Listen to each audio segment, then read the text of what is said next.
Hapana mukoma Simba hasidai mari vanonyanya mukoma Simba. Taura nenani. Afuna kuredio Zimbabwe na. Radio Zimbabwe. Ataura paredio.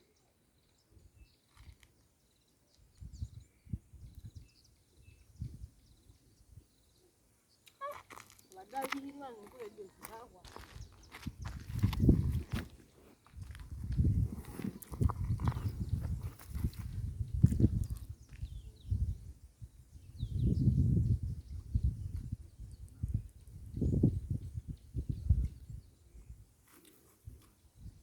Hello, Radio Zimbabwe. Magadi. Ganzi. Radio Zimbabwe. Hey, sister Senzeni. You're right. What a sister like Roma, sister kumusha.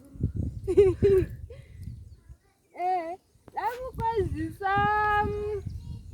Zambia marriage, ari kunogokwe. Ingoti mbyamokara ni mama hewa. Ndokwaza kuti navati vaijuli vari kumusha kurungwe.